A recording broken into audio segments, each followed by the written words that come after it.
जय हिंद दोस्तों। Independence day आने वाला है, तो इंडिपेंडेंस डे के लिए कल तुम लोगों के लिए मेरी तरफ से एक स्पेशल मैसेज कल मॉर्निंग तुम्हारे साथ शेयर हो। तो स्टे ट्यून्ड।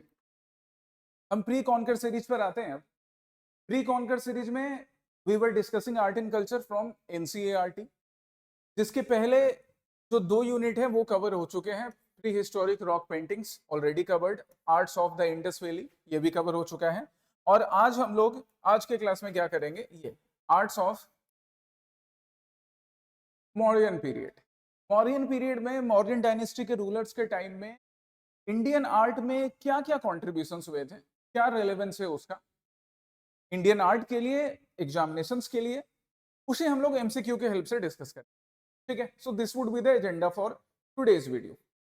आ जाइए, इस 2 टॉपिक हो चुके हैं, उसको गो थ्रू करो। थर्ड टॉपिक आज तुम्हारे सामने है। चलिए, तो chapter 3 of class 11 NCERT, arts of the Mauryan period. Beginning करने के लिए ये जो इमेज मैंने यहाँ सेलेक्ट किया है, you all are aware with this image. This is from the lion capital, the lion capital of Ashokan pillar. And where is this Ashokan pillar? It is at Sarnath. Sarnath Uttar Pradesh का ये lion capital है, which is part of Ashokan pillar. Mauryan ruler Ashok ने ये pillar construct करवाया था। कहां पर है? एट सारनाथ। सारनाथ कहां? Banaras, Uttar Pradesh. And this lion capital, this is our national symbol.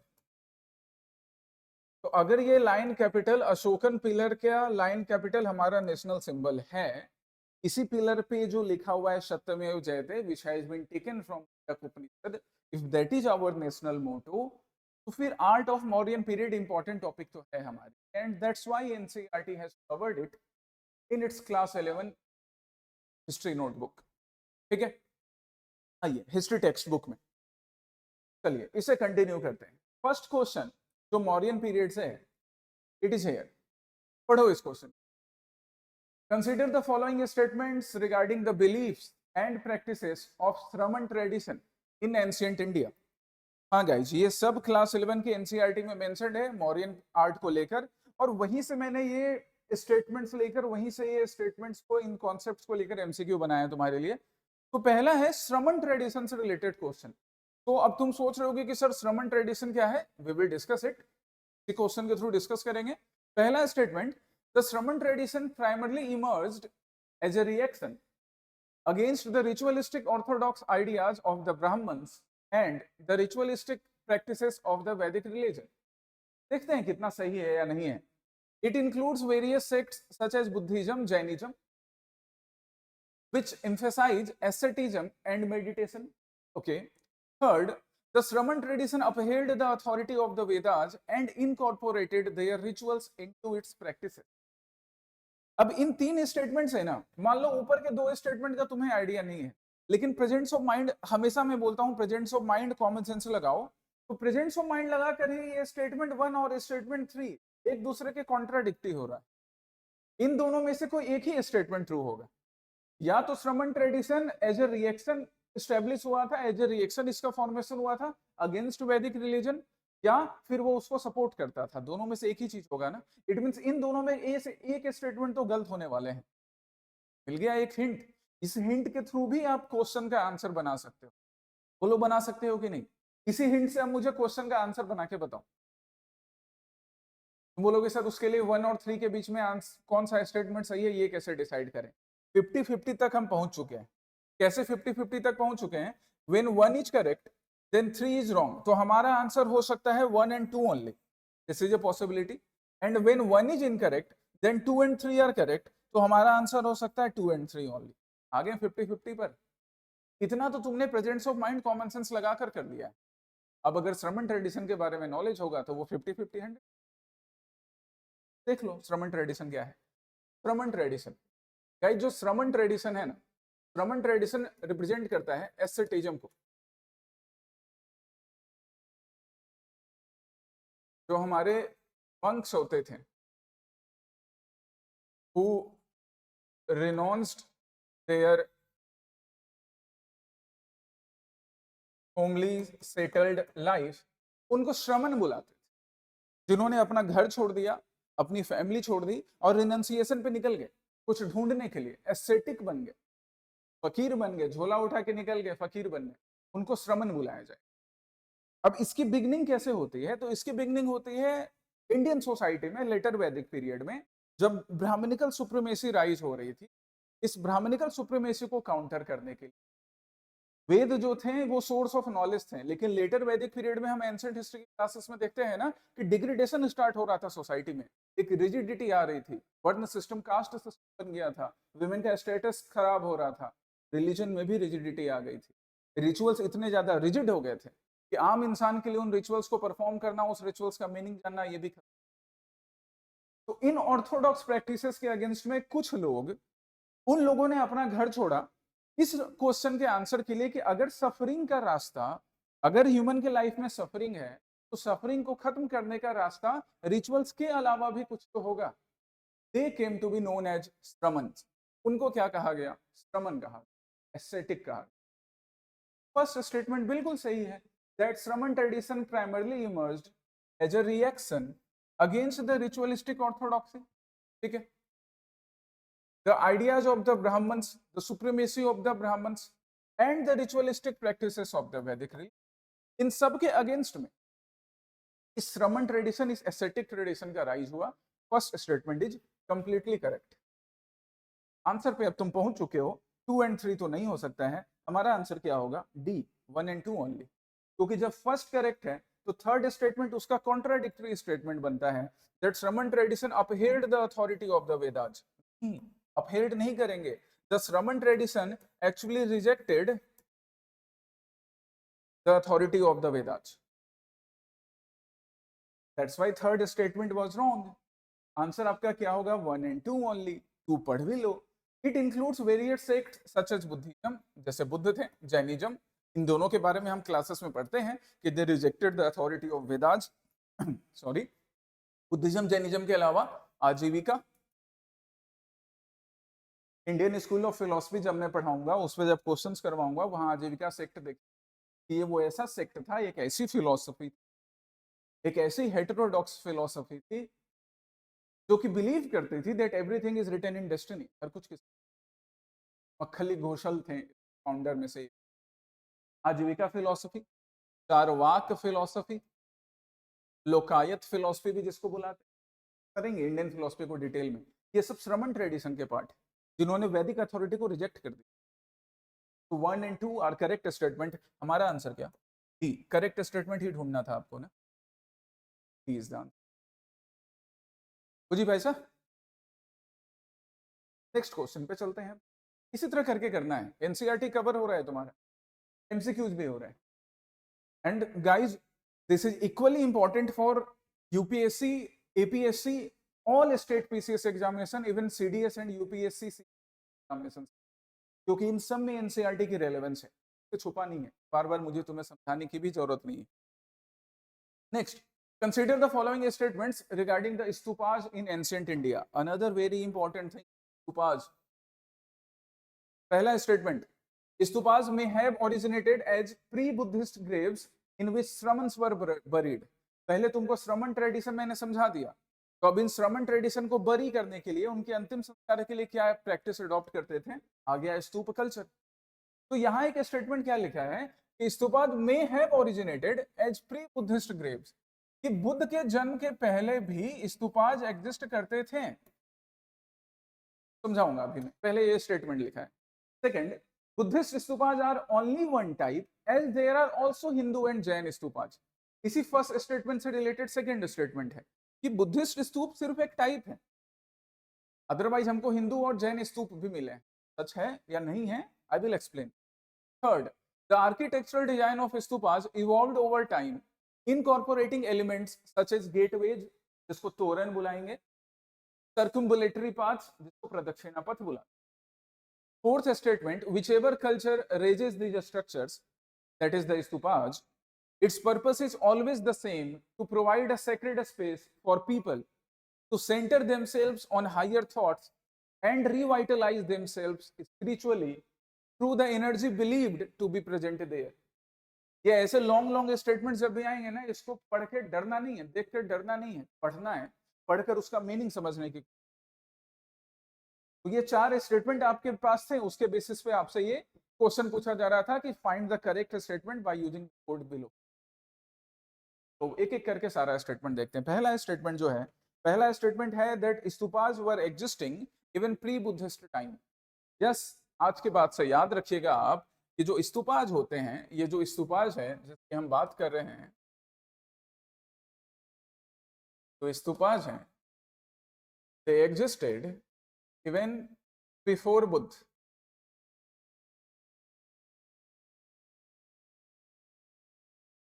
Guys, इस पे क्वेश्चन आ चुका है, यूपीएससी ने और बाकी स्टेट पीसीएस ने क्वेश्चन पहले पूछा है। स्तूपाज, इनके कुछ एग्जांपल्स, कुछ reference has been found in Vedic texts as well.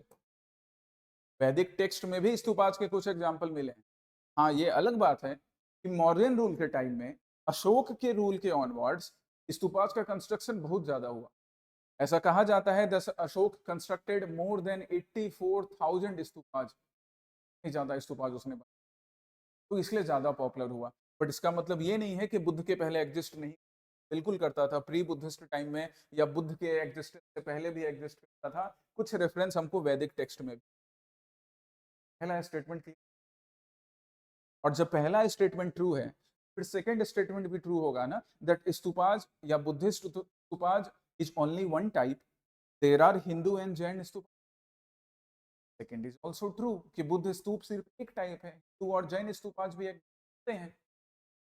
One and second is true. अब थर्ड स्टेटमेंट स्तूप के आर्किटेक्चर पे बेस्ड था। तो let's see the architecture of the stupas. Stupas के आर्किटेक्चर हम देखते हैं, क्या आर्किटेक्चर। स्तूपाज जो बनाए जा रहे हैं गाइस, जिनको बनाने के पीछे पर्पस था कि जो श्रमण ट्रेडिशन के या फिर बाकी मंक्स, जैसे हिंदुइज्म में भी चल रहा है, वहां पर भी ये था, बट उतना पॉपुलर नहीं होगा। बुद्धिज्म में काफी पॉपुलर हो जाएगा कि जो भी श्रमण से जो मंक्स हैं, उनके डेड बॉडी को जब उनका अंतिम संस्कार किया जाएगा, तो उनके एसेस को, उनके रिमेन्स, कभी कभी उनके बिलोंगिंग्स को प्रिजर्व करके रखा जाए।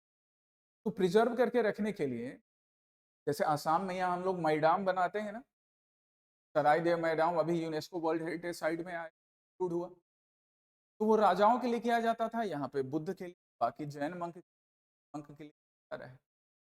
ये जो आपको ये सेमी सर्कुलर सरफेस दिख रहा है, स्ट्रक्चर दिख रहा है, इसके जस्ट नीचे सेंटर में, यहाँ अंदर नीचे रिमेन्स रखे होंगे, बुद्ध के रिमेन्स रखे होंगे, या किसी जैन मंक के रखे होंगे, किसी हिंदू मंक के जैन रिमेन्स रखे होंगे। So this is the purpose of stupa, to preserve the remains, to preserve the belongings of those monks, shamans. पहला पर्पस तो। अब ये जो सरफेस है, ये जो स्ट्रक्चर है, circular, semi circular, semi spherical structure, इसको क्या बुलाते हैं? This is known as anda. ये जो स्ट्रक्चर, ये structure, this is known as अंड।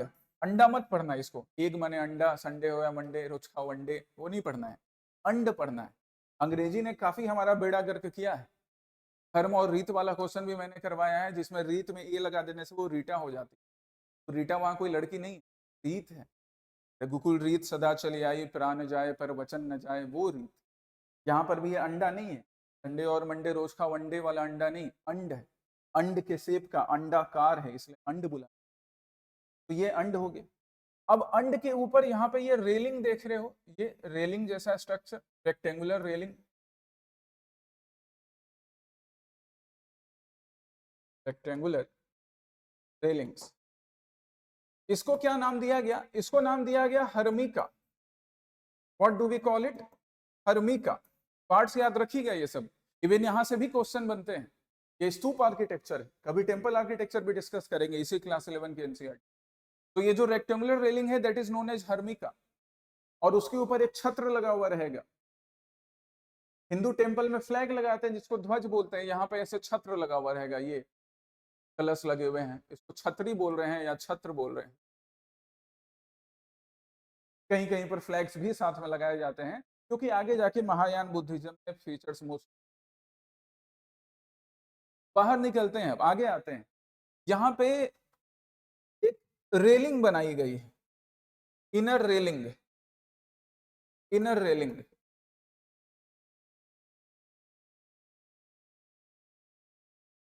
या बाउंड्री कह लो,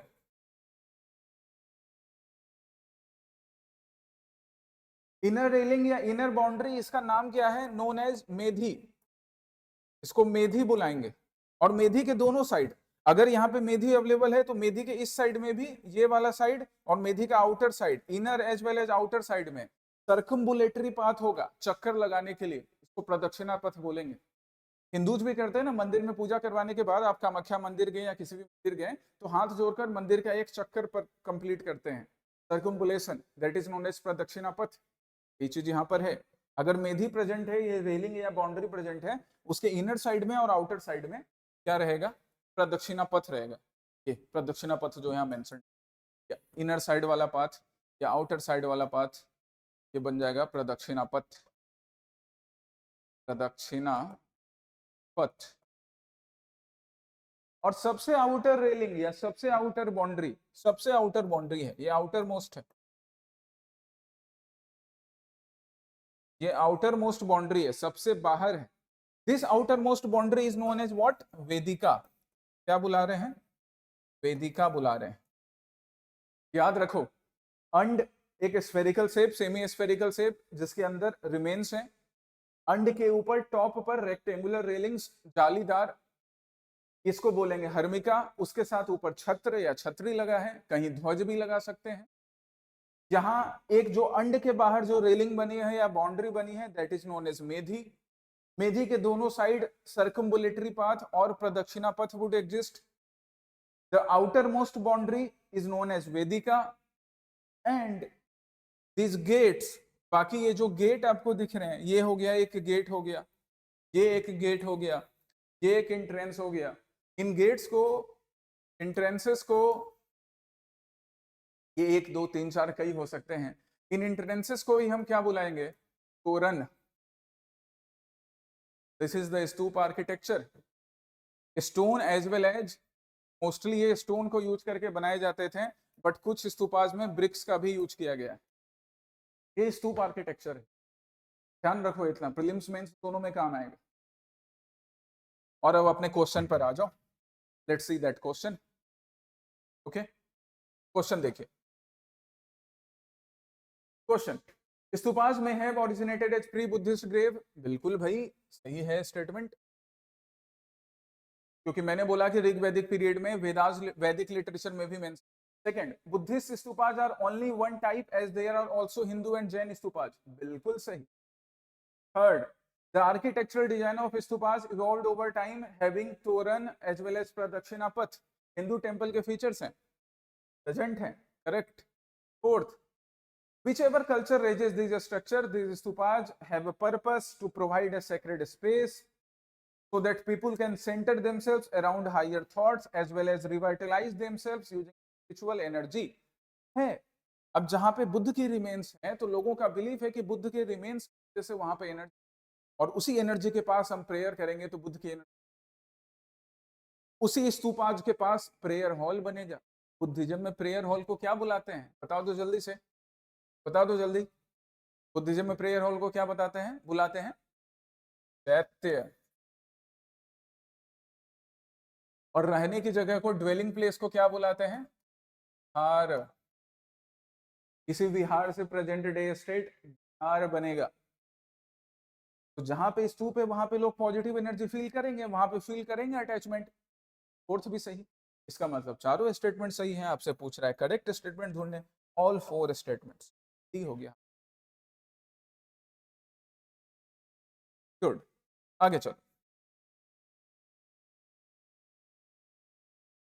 consider the following statement regarding the Mauryan pillars. अब मौर्यन पिलर से रिलेटेड क्वेश्चन, क्योंकि ऑब्वियसली हम मौर्यन आर्ट की बात कर रहे हैं। पहला statement, the pillars were primarily constructed during the reign of emperor Ashok to disseminate his messages of dhamma. पता है हमें, हाँ भाई सही है। अशोक नाम के एम्पायर ने, मौर्यन एम्पायर का सबसे ग्रेट रूलर, इवन इंडिया में आज तक जितने भी रूलर्स हुए सबसे ग्रेट, सबसे लार्जेस्ट टेरिटोरी पे रूल करने वाला अशोका द ग्रेट, देवनाम पियदस्सी। अशोक, उसने ये मौर्यन पिलर्स बनाए थे। क्यों बनाए थे? ताकि अपने धम्म के मैसेज को लोगों तक पहुंचे। सत्यमेव जयते अगर वो पिलर पे लिखवा रहा है तो वो अपना मैसेज पहुंचा रहा है ना, कि मैं बिलीव करता हूँ एक फिलोसफी। धम्म के बारे में भी मैंने तुमको क्लासेस में बताया है, dhamma is not a religion, बिल्कुल रिलीजन नहीं है। ये क्या है? ये मोरल कोड्स हैं, एथिकल आइडियाज हैं। किसके? अशोक के, which were based on Buddhism, Hindu ethical ideas. तो ये अपने आइडियाज, अब जैसे सत्यमेव जयते वो मुंडक उपनिषद से लोगों तक कैसे पहुंचाएगा? उसके पास तो रेडियो है नहीं मन की बात करने, पिलर पे लिखवा दिया, सब तक पहुंच। That was the purpose of Mauryan pillar. First statement, correct. Second, the pillars are made up of limestone and are characterized by intricate carvings and inscriptions. सही की गलत? गलत। लाइमस्टोन का यूज नहीं करते थे। लाइमस्टोन की जगह क्या यूज करते हैं? सैंडस्टोन। ज्यादा ड्यूरेबल होता है, लेस मेंटेनेंस रिक्वायर्ड होता है, less maintenance, and that's why sandstone use किया जाता था। कहां से आता था ये सैंडस्टोन? तुम बोलोगे सर ये सैंडस्टोन कहां से ला रहे हैं? चुनार से। फिर पूछोगे सर ये चुनार कहाँ है? ये बड़ोस में, मिर्जापुर उत्तर प्रदेश, मिर्जापुर, कालीन भैया वाला। ठीक है। सेकेंड स्टेटमेंट रॉन्ग हो गया, क्योंकि limestone he sandstone. Third statement, the Mauryan pillars are different from the आर्किमेनियन pillars.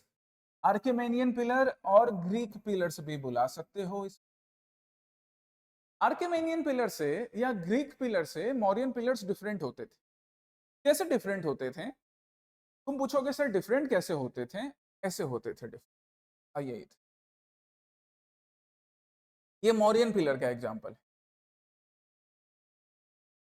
Mauryan pillar के बारे में हम बात करें तो मौर्यन पिलर जो है ये मोनोलिथिक है,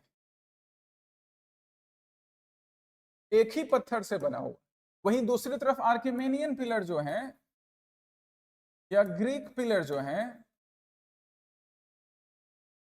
इसमें मैसन वर्क किया जाता था। Stones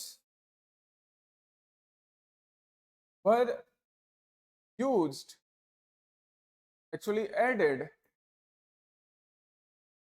jointed by using cementing agents। Cementing agents को यूज करके स्टोन्स को जोड़ा जाता था रॉक्स को। ये हमारा जो मौर्यन पिलर है ये स्टैंड अलोन स्ट्रक्चर है, ये किसी बिल्डिंग का पार्ट नहीं है। Stand alone structure, not a part of any building. लेकिन जो आर्किमेनियन या ग्रीक पिलर हैं they were generally part of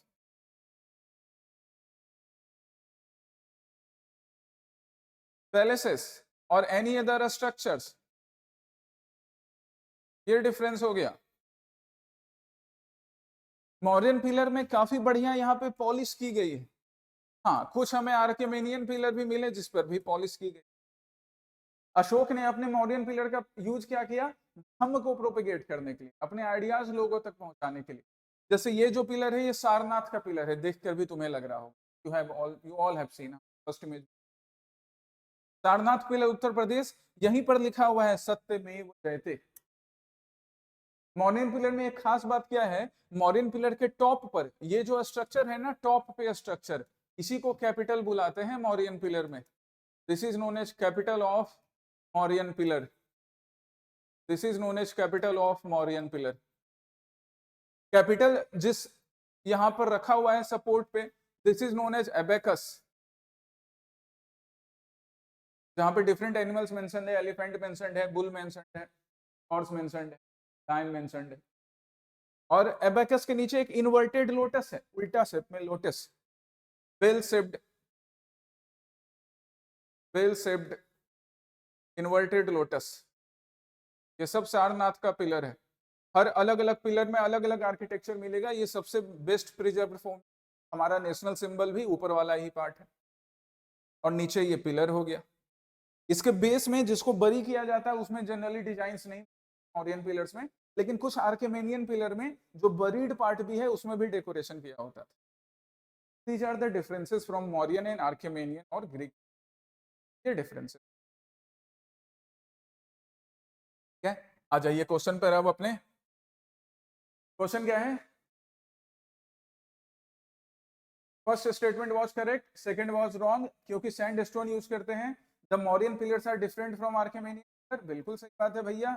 the Mauryan pillars are rock cut pillars, thus displaying the carver's skill, whereas the Achaemenian pillars are constructed in pieces by a mason. बिल्कुल सही बात. Mauryan pillar rock cut pillars हैं, monolithic structures हैं, which shows कि Mauryan times की architecture skills, sculpture making skills, carving skills कितनी बड़ी, जबकि इनको जोड़ जोड़ के मेसन सीमेंटिंग एजेंट लगा. Third fourth statement is also correct. सही आंसर क्या होगा? 1, 3 एंड 4. तो हमसे पूछ रहा है choose the correct statement by following the code below. 3 statement सही मिले हैं, मतलब एनी 3 स्टेटमेंट. कौन सा option? Option C. Clear? Next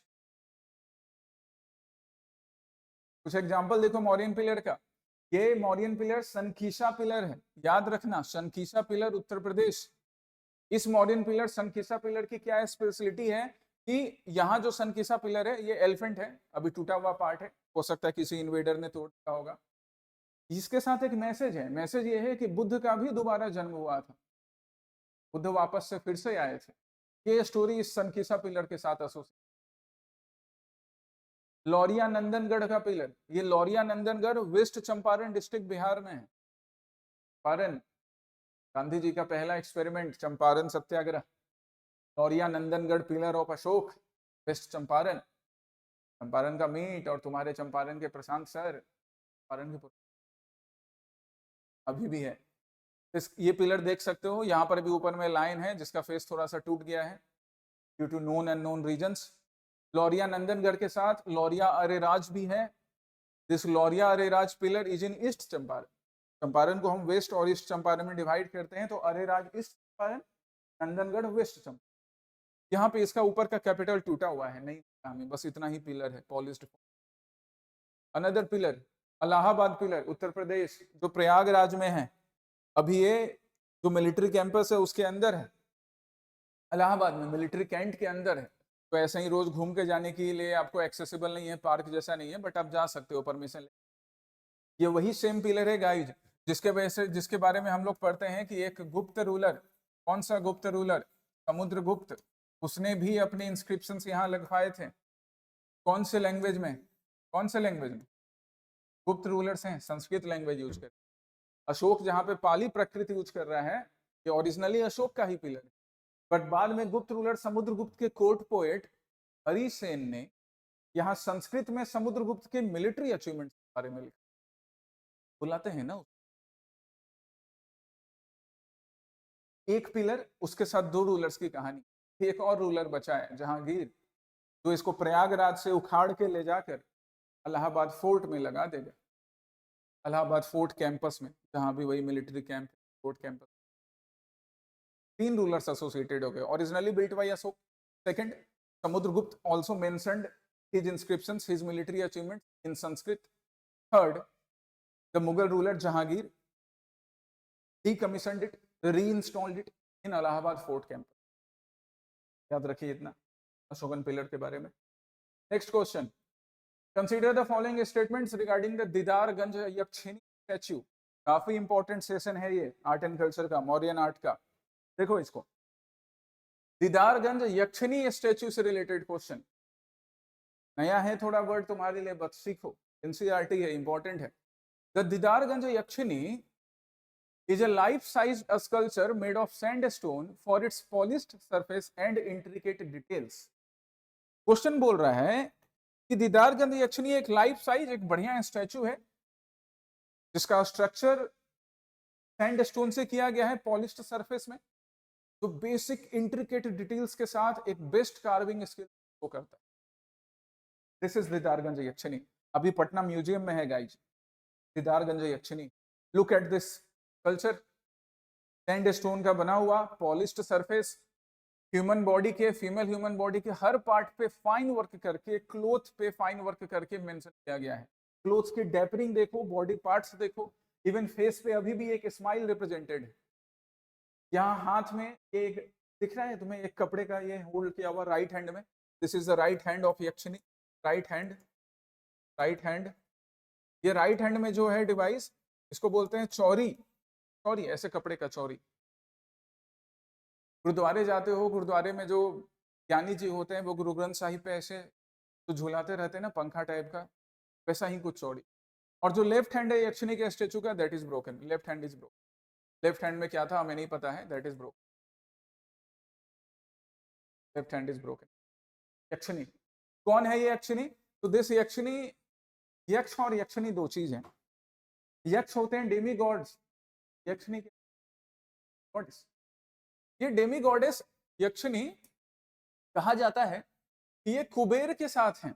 Kuber जो धन का देवता माना जाता है, धन का गॉड है कुबेर, गॉड है, देव है, उनके यहाँ प्रेजेंट है ये। तो यक्षिनी भी किसको रिप्रेजेंट कर रही है? वेल्स को। कुबेर किसको represent? This much thing you need to remember about Didarganj Yakshini statue. Didarganj Patna में एक जगह है, वहीं पर गंगा नदी के बैंक पर ये स्टैचू मिला था एक्सकेवेशन में। आज पटना म्यूजियम में ये statue present.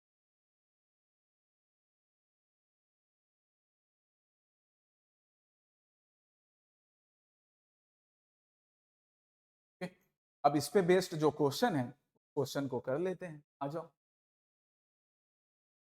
The Didarganj Yakshini is a life-sized sculpture made up of sandstone known for its polished surface. Picture देख लिया है, सही है ये। Second, यक्षिनी is believed to represent a male deity. हो गया, हिंट भी दे दिया है तुम्हें, यक्षिणी, यक्षिनी मेल डीटी कैसे होगा? मेल डीटी है ना, मतलब ये स्टेटमेंट रॉन्ग। ये तुम्हारा कॉमन सेंस चेक किया जा रहा है इस क्वेश्चन से। जब भी मैं जो भी क्वेश्चन दे रहा हूँ, डिस्कस कर रहा हूँ, अपने common sense, presence of mind को भी चौकन्ना रखो, चौगद्दे से चौकन्ना रहो। सिर्फ दो आंख से नहीं, दो आंख पीछे, दो आंख ऊपर, दो आंख लेफ्ट, दो आंख राइट, आंख हो गए हिलने ना तुम। तो it is a female deity associated with wealth and prosperity, ये सही है।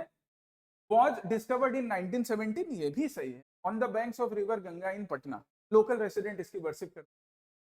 बट एक चीज गलती कर दिया, यहाँ पे मेल डीटी लिख दिया, दैट्स वाई स्टेटमेंट गलत हो गया। बाकी सारी चीजें सही है, ये सही है, ये सही है, ये सही है, ये सही है, लेकिन फीमेल डीटी, तो पूरा स्टेटमेंट गलत हो। Third, the statue is considered an example of modern art, dates back to 3rd century BC। Again correct statement, याद रखना ये मॉडर्न आर्ट के बेस्ट एग्जाम्पल्स में से एक है। तो 1 and 3 are correct. The question is asking you to choose correct statement. क्या होगा आंसर भैया? 1 and 3। चलो, जहां पे दिक्कत हो बताना फिर मुझे। Next 5, which of the following features are characteristic of Lomas Rishi caves? Again a good question. NCERT has like the Bibles, the Quran for civil service aspirants. Lomas Rishi cave. The Lomas Rishi caves are located in the Barabar hills near Gaya, Bihar. ये वही गया है जहां पे सिद्धार्थ को ज्ञान मिला और वो बुद्ध बने, बोध गया। And were patronized by Emperor Ashok for the आजीविका sect। सही स्टेटमेंट। याद रखिएगा, बराबर हिल्स हैं, हिल का नाम है बराबर हिल्स, जो प्रेजेंट डे गया में है।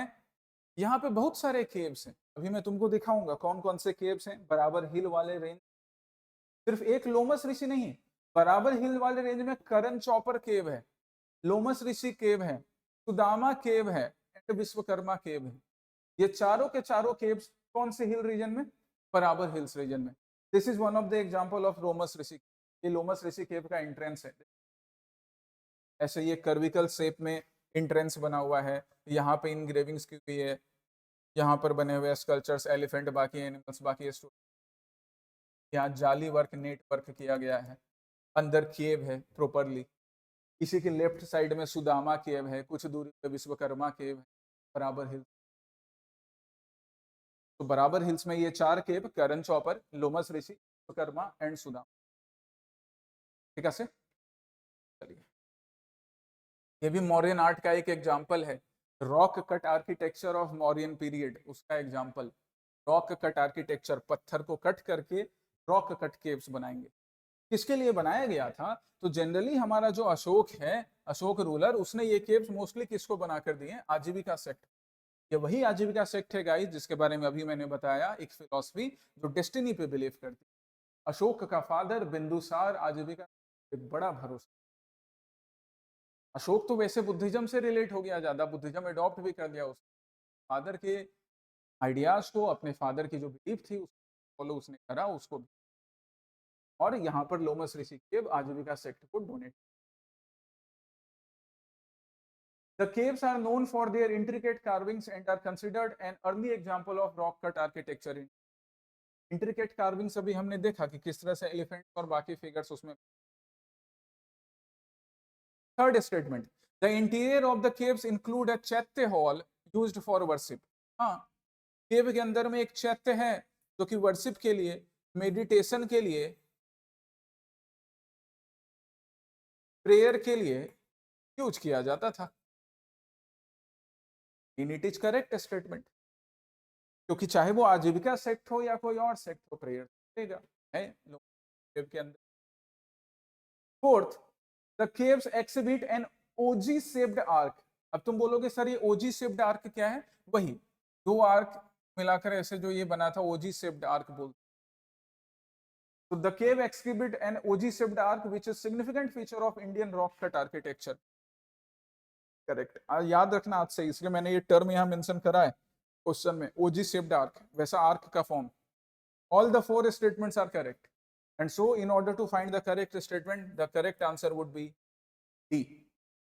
यही ओजी शेप्ड आर्क जो कि तुमने यहाँ देखा, ओजी शेप्ड आर्क, वो कर्व मिल रहे हैं, ओजी शेप्ड आर्क बोला। नेक्स्ट क्वेश्चन पर आओ, पढ़ो next question.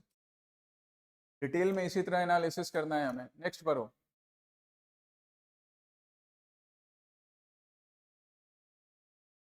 Consider the following statements regarding the patrons of stupas and other such architecture. कि ये जो स्तूपाज और बाकी आर्किटेक्चर बनते थे उनको पेट्रोनाइज कौन करता था? कौन पेट्रोनाइज करता था? उनके पैट्रन से रिलेटेड क्वेश्चंस। पहला स्टेटमेंट है, पैट्रन्स रेंज फ्रॉम ले डिवोटीज, गृहपतिज एंड, कि इन स्तूपाज को बनाने के लिए जो दान दक्षिणा होती थी, कुछ ले वर्शिपर्स, मतलब घर में रहकर ले डिवोटीज, ले वर्शिपर्स जो घरों में रहकर फॉलो कर रहे हैं ट्रेडिशंस, वो करते थे पेट्रोनाइज। किंग्स करते थे पेट्रोनाइज, जैसे अशोक कर रहा है आजीविका सेक्ट को, लोमस ऋषि केस दे दिया। गृहपति, एक नया टर्म मिल गया ना। चलो थोड़ा टाइम दे रहा हूं मैं, मुझे नीचे कमेंट सेक्शन में लिख के बताओ what is the meaning of grihapati, last में explain.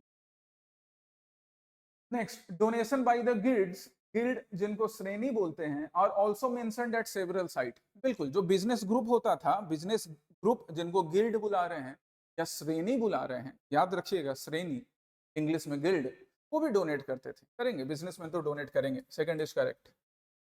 Third, few inscriptions also mention the name of artists. UPSC आजकल क्वेश्चन कैसे पूछता है, कुछ नेम तुमको दे देगा, बोलेगा these names are related to what। यहाँ पे ये नेम याद रखो, एनसीईआरटी में ही मेंशन्ड है, वहीं से लिया है मैंने, एनसीईआरटी में मेंशन्ड है ये, एनसीईआरटी में मेंशन्ड है नेम। एक नाम है कान्हा एंड उनके डिसाइपल बालक, अच्छा नाम है कान्हा और उनके डिसाइपल बालक, तो वो बालक। तो कान्हा और उनके डिसाइपल जो महाराष्ट्र में इन्होंने केव्स बनाया था, इनका नाम मेंशन, ये फलाना केव महाराष्ट्र रीजन का, कोंढाना रीजन का, कान्हा ने और उनके शिष्य बालक ने बनाया। हाँ, कुछ प्लेसेस पे आर्टिस्ट का भी नाम मेंशन, और ये नाम आज से याद रखिएगा कि Kanha and Balak, they are not play writer, ऐसे ही ऑप्शंस में, they are not philosophers, what they were architect, they were architect who were making caves. Third statement is also correct. First के लिए मैंने तुमको टाइम दिया था, that what is the meaning of grihapati. अब देखो समझते हैं, दो वर्ड है, गृहपति। गृह मतलब गृह, मतलब घर, मतलब होम, पति मतलब उसका ऑनर, हस्बैंड नहीं समझना यहाँ पर। तो अब गृहपति किसको बुलाया जा रहा है? घर के ऑनर को, rich owners of houses, rich house owners, गृहपति। ऐसे भी भैया जिनके पास पैसा होगा, घर के मालिक के पास गृहपति रिच हाउस ऑनर, आप हाउस ऑनर भी सिर्फ बुला सकते हैं, but it usually indicates toward rich house, rich house. गृहपति, घर का मालिक, यस ये भी डोनेट करते थे। No statement correct, choose the correct statement, all of the above. याद रहेगा, आज से रेगुलर रिवाइज करो, याद रहेगा। आलमंड्स भी खाओ, गर्मी है थोड़ा कम आलमंड्स खाना, लेकिन खाना, याददाश्त तुम्हारी गजनी जैसी हो जाती है तुम लोगों। नेक्स्ट स्टेटमेंट पढ़िए, consider the following statement regarding जातक टेल्स। फिर बुद्धिज्म से रिलेट हो गया, मौर्यन पीरियड में तो बुद्धिज्म है ही, इतना ग्रो किया था। जातक स्टोरी से related question. Jataka tales are a collection of stories that recount the previous lifes of Buddha, often in both human and animal form. बिल्कुल सही बात है, फर्स्ट स्टेटमेंट। जातक जो है, जातक कहानी का कलेक्शन है, collection of stories, collection of stories, collection of tales. कैसी कहानी? बुद्ध के प्रीवियस लाइफ की कहानी, कि बुद्ध का पहले भी जन्म हुआ था। जैसे हिंदुइज्म में है ना कि विष्णु, लॉर्ड विष्णु से रिलेटेड, लॉर्ड शिव से रिलेटेड, वही सारी चीजें महायान बुद्धिज्म ने अडॉप्ट कर ली, महायान बुद्धिज्म में अडॉप्ट कर लिया इसको। मोस्टली महायान बुद्धिस्ट ही जातक टेल्स बनाते थे कि भाई बुद्ध का जन्म पहले भी हुआ था, ह्यूमन फॉर्म में एज वेल एज एनिमल। पहला स्टेटमेंट करेक्ट, याद रखना अच्छे जातक के बारे में। Second, the tales are primarily aimed at children and focus solely on entertainment without any moral lesson. ऐसा कैसे होगा? बुद्ध के बारे में कहानी बता रहे हैं, एंटरटेनमेंट होगा। करण जौहर की कहानी थोड़ी, बुद्ध की कहानी, तो एंटरटेनमेंट के लिए नहीं सिर्फ फोकस, चिल्ड्रन के लिए भी बताया जाएगा, लेकिन चिल्ड्रन सिर्फ एंटरटेनमेंट, राख के लिए चिल्ड्रन को moral lesson. Second state. Third, these stories revolved around the themes like compassion, selflessness, ethical ideas, moral lessons. Buddha और क्या सिखा रहे थे लोग? यही तो सिखा रहे थे ना कि देखो जीवन में दुख है क्योंकि दुख का कारण है, और दुख का निवारण भी है। निवारण कैसे है? अष्टांगिक मार्ग को फॉलो करते हुए।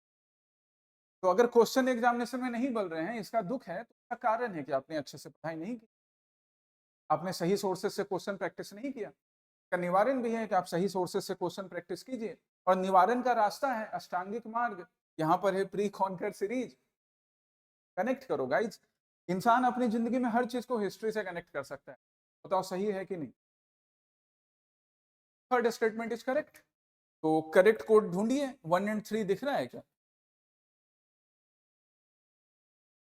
तो these were the questions from Art of Mauryan Period from class 11 NCERT।